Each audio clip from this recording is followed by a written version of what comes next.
Oke teman-teman, balik lagi dengan saya Fikri Ridho. Seperti biasa saya akan bereaction soal sepak bola Indonesia dan juga tanggapan komentar dari netizen soal sepak bola tanah air. So langsung saja kita simak. Tapi sebelum itu jangan lupa untuk like, comment, subscribe, dan jangan lupa juga untuk nyalakan lonceng notifikasinya. Let's go!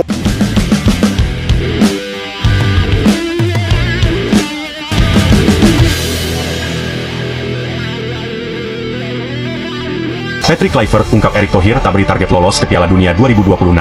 Pelatih baru Timnas Indonesia, Patrick Kluivert, secara terbuka mengungkapkan bahwa Ketua Umum PSSI, Erick Thohir, tidak menetapkan target untuk membawa Indonesia lolos ke Piala Dunia 2026. Pernyataan ini seolah menegaskan kembali ucapan Arya Sinulinga, yang sebelumnya menyebut tidak ada target resmi terkait Piala Dunia 2026. Tidak ada tekanan khusus dari Erick Thohir untuk lolos ke Piala Dunia. Fokus kami adalah membangun tim yang solid, ujar Kluivert. Komentar ini memunculkan berbagai tanggapan dari publik. Apakah langkah ini bijak untuk mengurangi tekanan pada pelatih dan pemain? Atau justru terkesan kurang ambisius? Bagaimana pendapat kalian? Ya, jadi kalau misalkan timnas kita tidak lolos ke Piala Dunia tahun depan, ingat, jangan kalian marah-marah, jangan kalian kecewa karena memang targetnya bukan Piala Dunia 2026. Jadi dengan pemecatan STY, kemudian Patrick Kluivert direkrut, tujuannya itu bukan untuk Piala Dunia 2026. Jadi kalau misalkan timnas kita nih tahun depan tidak lolos ke Piala Dunia baik secara langsung ataupun lewat jalur playoff ronde keempat, saya pikir jangan kalian kecewa karena tidak ada tekanan, tidak ada target untuk masuk ke Piala Dunia 2026. Catat itu baik-baik saudara-saudara. Erick Thohir, ketua PSSI kita, katanya dia ngasih target ke Patrick Kluivert untuk bisa lolos ke Piala Dunia 2026. Kok bisa ya? Agak kontradiktif menurut gua. Betul. Kan salah satu alasannya mengganti pelatih dari Sintayong ke Patrick Kluivert adalah memperbesar peluang lolos ke Piala Dunia 2026.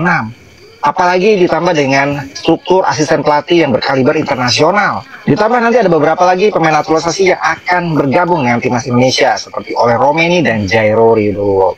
Dengan komposisi pemain dan komposisi pelatih yang semakin kuat, harusnya PSSI bisa dong yakin ngasih target ke Patrick Kluivert dan jajarannya lolos ke Piala Dunia 2026. Ya enggak? Menurut kalian gimana? Ya harusnya, kita kan berharapnya begitu, bahwa memang dengan digantinya STY itu target lolos ke Piala Dunia 2026 semakin besar kan targetnya itu. Tapi kalau misalkan pengakuan dari Patrick Kluivert, dia bilang Erick Thohir tidak beri target untuk timnas Indonesia lolos Piala Dunia 2026, kita mau bilang apa?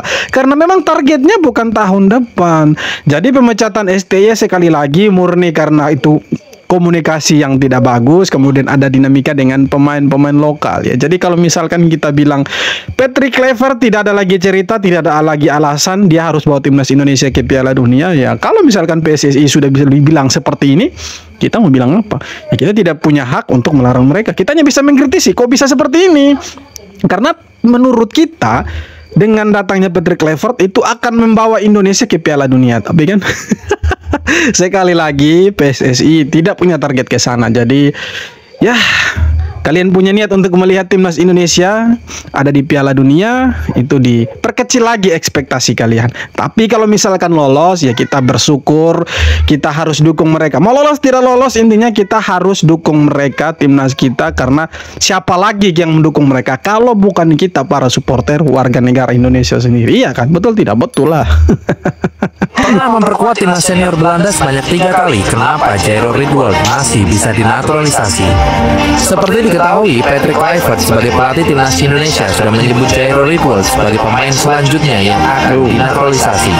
Menariknya, Jairo tercatat pernah membela timnas senior Belanda sebanyak 3 kali pada tahun 2015. Dengan catatan itu, mengapa Jairo masih bisa dinaturalisasi?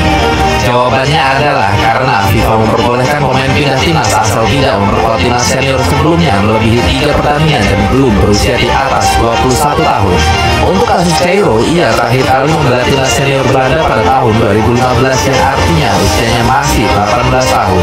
Selain itu, Jairo juga tidak membela Belanda lebih dari 3 pertandingan yang artinya sang pemain memenuhi syarat untuk dinaturalisasi. Ya, ini salah satu targetnya PSSI, pemain keturunan Jairo Ridho. Jadi ya kita berharap dia bisa gabung dengan timnas Indonesia untuk menambah kedalaman skuad kita, apalagi ditambah dengan pelatih baru Patrick Kluivert.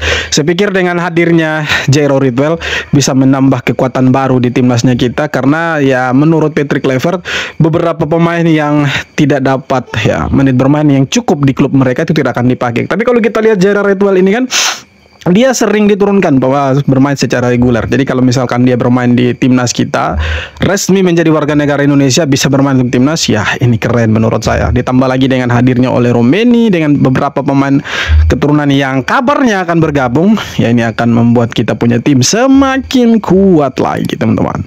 Kalian udah nonton video ini belum?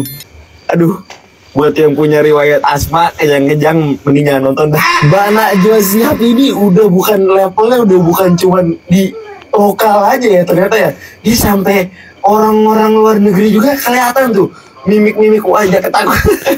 Kagak masalah, ini gue yang nonton, gue yang deg-degan. Dia kalau nanya ya, buset emang itu cewek ya, bukan main itu mentalnya. Sumpah gue ngeri banget, gue ngeri tiba-tiba itu Patrick Kluivert tonjok mama. Wah itu kayaknya itu si Patrick Kluivert itu ya. Itu dalam hatinya kayak udah bejir, ini ngapa jadi begini, ini kagak ada di briefing, ini kagak ada di briefing. Tapi orang-orang kayak Mbak Najwa Shihab ini patut dikasih apresiasi. Jarang-jarang orang berani kayak gini. Jangankan cewek, cowok juga jarang ada yang berani kayak gini. Gokil, pokoknya respect buat Mbak Najwa. Cuma kan nanti kalau ada seperti itu dipelintir kemana-mana bilang tidak respect dengan orang baru lah segala macam. Tapi ya itu asumsi masyarakat, tidak masalah.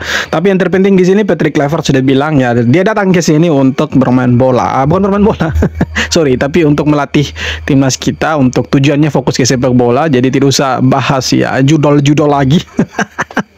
Ya tidak masalah sih mau Mbak Najwa tanya seperti itu, tapi ya janganlah seperti itu maksudnya. Seberani-beraninya Najwa menurut saya janganlah bertanya begitu, karena ya itu masa lalunya dia. Setiap manusia, setiap orang punya kesempatan kedua, ya.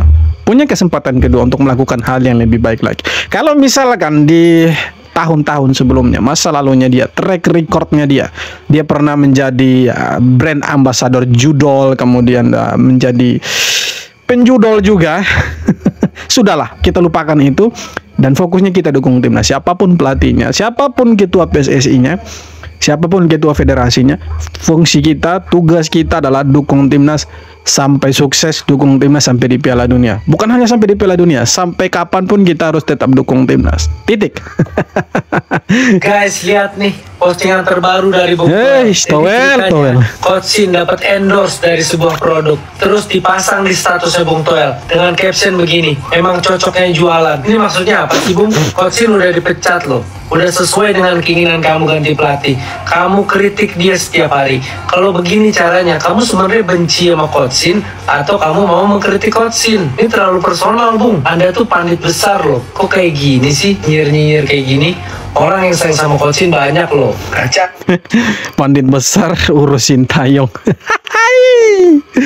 Pandit besar itu urus sepak bola Indonesia. Masih banyak yang lebih urgen, masih banyak yang harus dibicarakan selain nyinyir ke STY sebenarnya. Walaupun dia bilang itu hanya nyeletuk, dia sudah klarifikasi, dia bukan klarifikasi tapi dia bersuara juga di iNews kalau tidak salah, dan dia bilang itu kan hanya nyeletuk saja. Iya, nyeletuk menurut kau.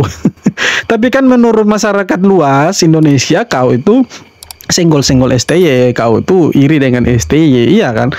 Tujuannya apa begitu untuk bilang cocoknya jualan? Mau konteksnya jualan ke, fungsinya jualan ke, apa ke? Menurut saya sudahlah, STY bukan lagi pelatih Indonesia. Jangan ganggu-ganggu, biarkan dia hidup dengan kehidupannya dia begitu.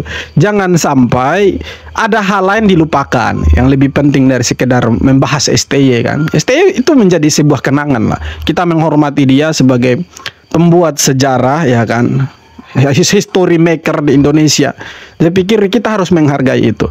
Tapi kalau misalkan Toel sudah berbicara seperti ini, saya pikir ini lebih ke sentimen pribadi. Ini sudah ke nyinyir. Ini ada dendam apa dengan STY sampai-sampai harus bilang seperti itu. Ini agak sedikit lucu ini. Kalau menurut kalian bagaimana teman-teman? Apakah ini kritik atau ini nyinyirin? Nurdin Halid menyebut kemenangan timnas Indonesia lawan Arab murni strategi pemain, bukan strategi pelatih. Dalam sebuah acara, Nurdin Halid buka suara soal kemenangan timnas Indonesia atas Arab Saudi. Ia menyebut bahwa strategi pemainlah yang menjadi kunci. Secara tidak langsung menyatakan bahwa kemenangan itu tidak ada campur tangan Shin Tae-yong. Menurutnya, Kapten Jai Itzes mengumpulkan para pemain ke dalam ruangan untuk berdiskusi. Padahal, hal ini sudah dijelaskan bahwa Jai Itzes mengumpulkan para pemain di ruang tertutup atas persetujuan Shin Tae-yong. Namun, Nurdin Halid tetap menyebut tidak ada campur tangan ST. Apa tanggapan kalian terhadap mantan? Sudahlah, kita mau bicara bagaimanapun juga, kita mau berbusa-busa, kita menjelaskan ke orang-orang seperti mereka ini percuma teman-teman. Kenapa? Karena memang mereka itu tidak objektif menurut saya. Mereka itu subjektif. Yang mereka lihat itu bagaimana keburukannya STY, hal negatif dari STY. Mereka tidak melihat kebaikan atau hal positif yang dibawa sama STY di kita punya timnas gitu. Ya contohnya seperti Pak Nurdin Halid ini, mantan ketua PSSI yang memimpin Indonesia dari balik penjara. Iya kan? Nah, dia bilang itu bukan karena strateginya STY. Siapa bilang? Kita jangan kemudian karena sebuah kemenangan atas Arab Saudi, kita bilang itu atas inisiatif pemain. Tidak ada campur tangan pelatih. Siapa bilang? Tidak mungkin. Pemain dan pelatih itu tidak bisa terpisahkan. Tidak bisa terpisahkan. Pertanyaannya, kalau bukan strategi dari STY, itu strategi dari siapa? Apakah hanya strategi pemain? Belum tentu. Jadi sudahlah, jangan memperkeruh suasana. Terima kasihlah bahwa STY sudah bawa timnas Indonesia dan mencetak sejarah, mengalahkan Arab Saudi di kandangnya kita. Karena sudah hampir belasan tahun Indonesia tidak pernah kasih kalah Arab Saudi. Mungkin negara-negara Asia Tenggara baru di tahun-tahun ini era sekarang bisa kasih kalah Arab Saudi, itu pun Indonesia. Ayolah, terima kasihlah ke STY bahwa dia pernah buat sejarah di Indonesia mengalahkan Arab Saudi. Kalau kemudian kemenangan itu diklaim sepihak bahwa atas inisiatif pemain, saya pikir itu terlalu subjektif. Ya, kita kan perlu pertanyakan objektivitas dari mantan ketua PSSI itu di mana? Iya kan, sebagai mantan pejabat PSSI loh, ketua umum, di mana objektivitas Pak Nurdin Halid? Kan begitu teman-teman. Jadi kalau kita mengklaim sepihak itu tidak benar menurut saya. Karena ini kerja keras semua tim untuk bagaimana meloloskan tim ini ke Piala Dunia dan berada di peringkat ketiga sekarang. Jadi tidak ada klaim mengklaim. Saya pikir ini satu kesatuan yang tidak terpisahkan. Bosan saya bicara itu satu kesatuan. Hai kamu pelatih timnas yang baru, bekerjalah sepenuh hati untuk timnas kami. Tapi hati kami sudah dibawa oleh timnas yang melatih sebelum kamu. Oh. Maaf ya. Tidak apa-apa, itu kan asumsi masyarakat. Jadi tidak masalah. Mau hati kalian, hati masyarakat sudah ada STY, mau ada Patrick Kluivert, tidak masalah. Intinya jangan pernah bosan dukung timnas, hanya itu. Sering kritik Sintayong dan timnas, Towel bilang berhenti serang putrinya.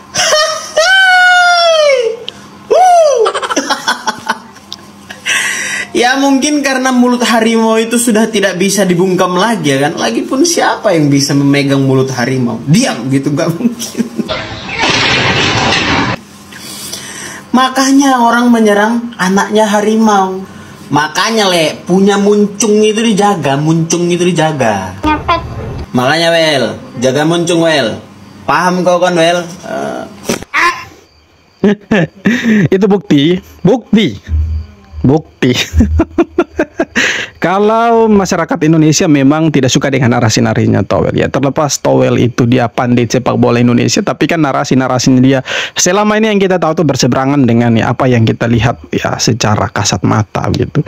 Saya pikir ya Towel juga sebenarnya jangan terlalu over lah, karena itu merusak ya atmosfer sepak bolanya kita, sebenarnya itu merusak, tidak bagus. Yang dikomentari, Shin Tae-yong, legenda pemain dan pelatih Korea Selatan, Patrick Kluivert, legenda timnas Belanda dan legenda Barcelona. Sedangkan yang mengomentari, ahli taktik, lebih jago dari Carlo Ancelotti, ngaku ahli sepak bola, pengamat yang mengaku pengamat. Sudah bang, sudah, cukup. Adalah timnas selamanya pelatih. Nah ini klarifikasinya Towel ini 20 jam yang lalu dari official iNews ini. Selalu ada masanya di mana. Kita dengar dulu. Jadi ada itunya harus move on, oke? Iya, kita move on. Yang tidak move on itu Towel, bukan kita. Tapi ada hal-hal yang secara gambaran besarnya saya tahu, orang nggak tahu mungkin gitu. Kenapa? Apa itu? Misalnya kemarin apa tuh postingan soal jual ayam gitu. Sebetulnya kan saya juga cuma komen ringan aja, nyeletuk lah bahasa sehari-hari. Cocoknya jualan ayam goreng. Cocoknya jualan gitu. Karena kalau bicara jualan kan bukan cuma ayam aja. Kemarin pun udah jualan tuh. Tapi konteksnya kan ayam goreng situ. Bentar, jualan kopi, jualannya sebetulnya poin. Jualan kopi, jualan apa lagi? Ya apalah yang ada joget-joget itulah ya. Kan intinya Terus kenapa begitu pertanyaannya? Terus kenapa?